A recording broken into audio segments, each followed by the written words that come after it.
Let's jump right into today's explainer. We're looking at something a bit different this time.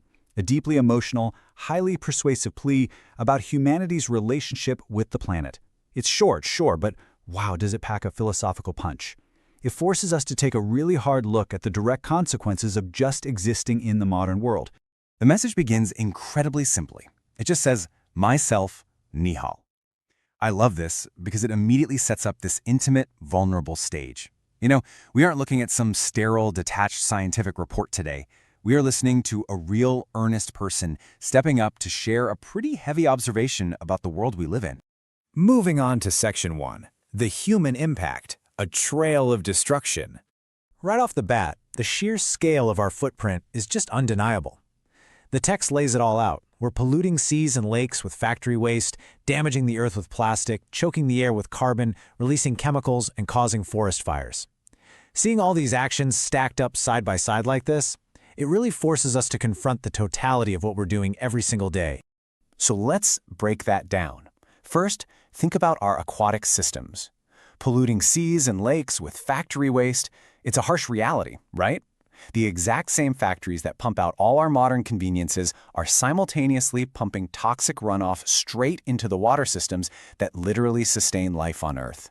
Then, the focus shifts right to the land beneath our feet, damaging the Earth by using plastic.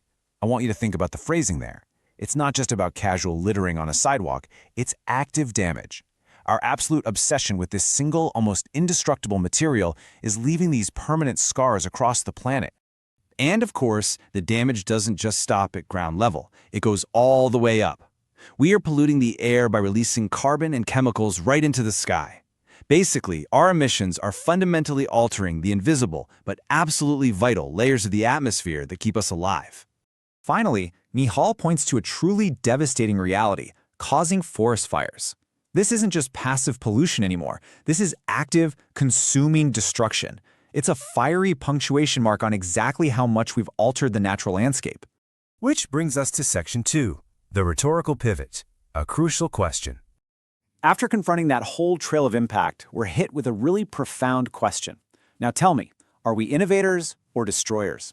I actually want you to sit with that for a second. It's such a stark binary choice. Innovators or destroyers? You see, we absolutely love to pride ourselves as innovators, right? We're the creators of incredible knowledge, mind-bending technology, and brilliant solutions. Yet, looking at the evidence, it firmly paints us as destroyers, polluters of the water, the land, and the sky.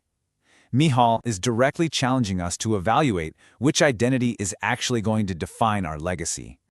Now let's look at Section 3, the path to balance, sustainable innovation. But here's the good news. We aren't just stranded in despair here. The answer to this whole dilemma lies in one really powerful realization from the text.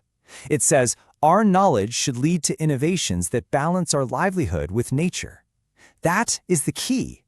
We don't have to abandon all our human progress to stop being destroyers.